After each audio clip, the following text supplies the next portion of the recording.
সুপ্রভাত। বকখালিতে এসে সকালবেলার হাঁটাটাও কিন্তু বিশেষ জরুরি। মানে সকালবেলা এত খালি বিচ আর কোথাও পাওয়া যায় না। পাখির ডাক, গাছপালা, সমুদ্রের পাড়ে হাঁটা, সবাই মিলে। আরও একবার স্বাগত আমার এই ভিডিওটায়। আমরা গতকাল পৌঁছেছি বকখালিতে। সমুদ্র স্নান থেকে সন্ধ্যাবেলার মাছ ভাজা খাওয়া সবটাই দেখিয়েছি আগের ভিডিওতে। আশা করি আপনাদের ভালো লেগেছে। আজকের সকালটা শুরু হলো এক কাপ গরম চা দিয়ে। তারপর পৌঁছে গেলাম সমুদ্র পাড়ে। গিয়ে দেখি একখানা বাইক আটকে গেছে সমুদ্র বালিতে।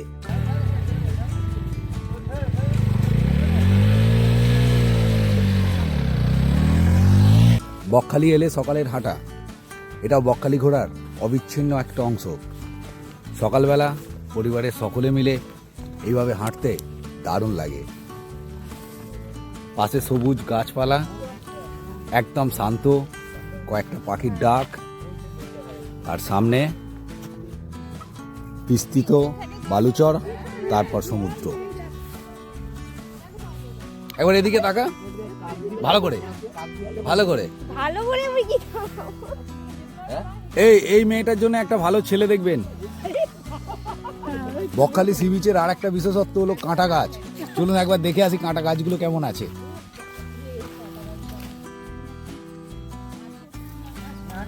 গাছটায় ফুল হয়েছে। এবার বকখালি এসেছিলাম, এই গলিটায় ঢুকেছিলাম, এবারেও এসেছি। এবার যাবো ভিতরটায়। ওই সেই জঙ্গলময় রাস্তাটা খুব ভালো, একদম শান্ত, আর প্রচুর পাখির আওয়াজ আছে। চলুন।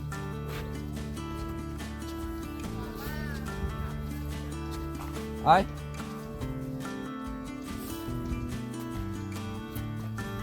এই জায়গাটা ওই সি বিচ থেকে, বকখালির মেন বিচ থেকে সমুদ্রের দিকে মুখ করে দাঁড়ালে ডান দিকে কিছুটা আসার পরেই এইটা পড়ে, গ্রামের রাস্তা। চারিদিকে প্রচুর গাছপালা, আর একদম সরু রাস্তা ভেতর দিকে চলে গেছে। একদম শান্ত, আর পাখি ডাক ছাড়া কিচ্ছু নেই এখানটায়।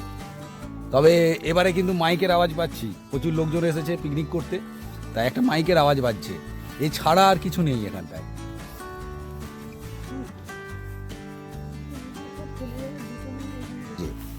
কাকাবাবু গিয়েছিল ইয়াতির খোঁজে, আর এখানে কাকিমা আমাদের যাচ্ছে ভেতরে কি আছে সেটা দেখার খোঁজে। আচ্ছা, মোচার খোঁজে। কাকিমা, মোচা আছে, ওই দেখো। ভাঙবে কি? রাজু, ওই যাক, চলো রাজু। বৃষ্টি, কলা গাছে উঠতে পারবি? দেখ, ভেঙে নিলে কেউ কেউ কিন্তু এখানে দেখার নেই, কাঁধে করে নিয়ে চলে যাবো। চলো চলো রাজু, চলো। ওই যে ওই কলার কাঁদি, মানে ওই মোচাটা চুরি করার প্ল্যানিং চলছে এখন আমাদের। বৃষ্টি, কলা গাছে উঠতে পারবি তো? নাবা যাবে। এই সত্যি সত্যি করবে নাকি? ওইদিকে দেখো চাষিরা আছে, পেটাবে। তুমিও ছুটবে, ওরাও না, এটাও ভালো হবে। বকখালি ঘুরতে এসে কলা গাছে কি কলার মোচা চুরি, কলা মোচা চুরি।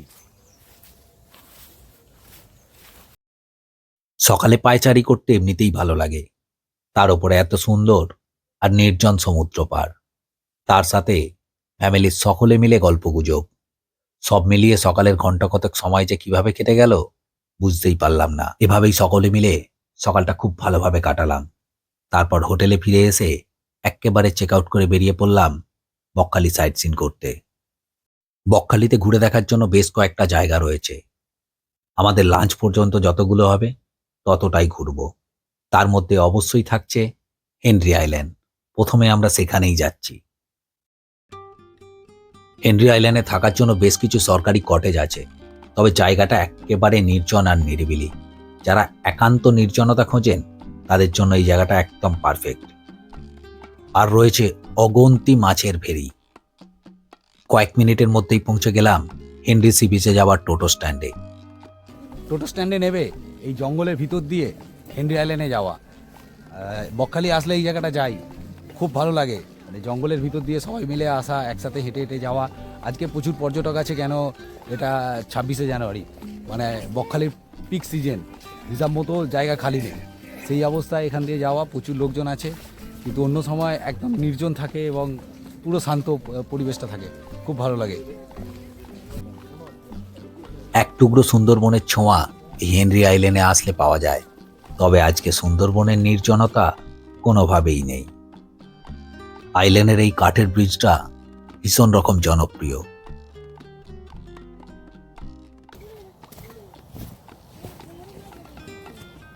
কাঠের ব্রিজটা পার করার পর কিছুটা খোলা জায়গা থাকে, আর এখান থেকে সুন্দরবনটাকে ভালোভাবে দেখতে পাওয়া যায়। যেদিকে দু চোখ যায় শুধু জঙ্গল আর জঙ্গল। আসলে খুবই সুন্দর এই বন, তার ভিতর দিয়ে হাঁটা খুব ভালো লাগে।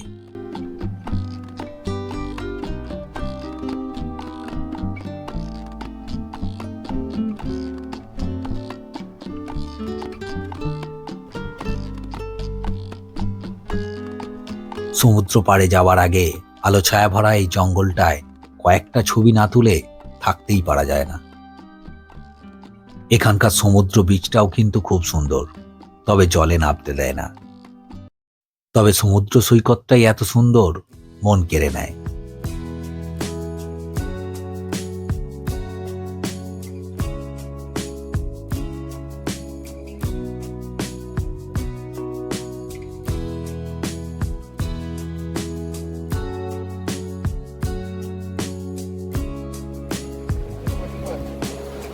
কেমন লাগছে গো? খুব সুন্দর লাগছে, খুব ভালো লাগছে। এগুলোকে নিয়ে কাকুর মন্তব্য শুনুন। এগুলো সাবুদানা? হ্যাঁ, সাবুদানা কেমিক্যাল দিয়ে সাবু তৈরি হবে।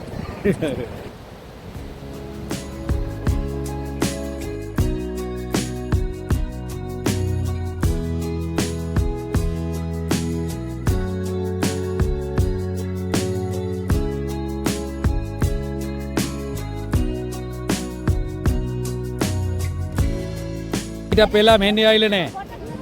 এই এটা কে নেবে?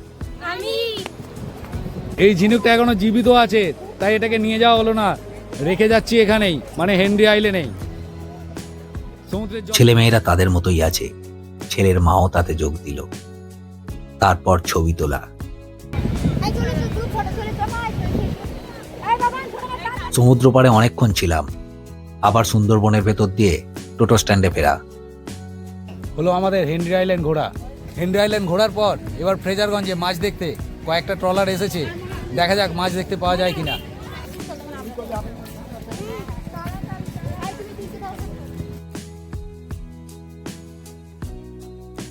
এইমাত্র কয়েকটা ট্রলার এসে দাঁড়িয়েছে ঘাটে, আর তারা সঙ্গে করে নিয়ে এসেছে বিভিন্ন ধরনের মাছ। এই ফ্রেজারগঞ্জ থেকেই জম্মুদ্বীপ যাওয়ার লঞ্চ ছাড়ে, একটু সকাল সকাল এলে পাওয়া যায়। এইমাত্র একটা গেল, তবে আমরা চাপছি না, ওটা বাকি থাক পরের বারের জন্য।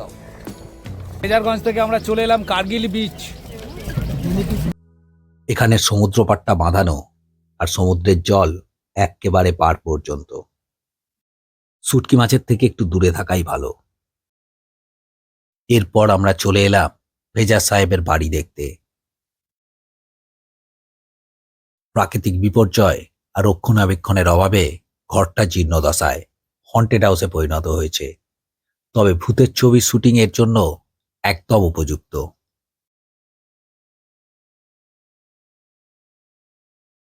ফেজাজ সাহেবের বাড়ির রক্ষণাবেক্ষণ না হলেও সমুদ্র পাড়ের যত্ন কিন্তু ভালোই নেওয়া হয়, তা দেখলেই বুঝতে পারা যায়।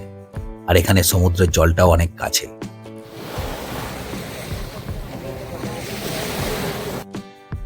নীলকে দেখুন, সমুদ্র পাড়ে বসে দিব্যি ডাব খাচ্ছে।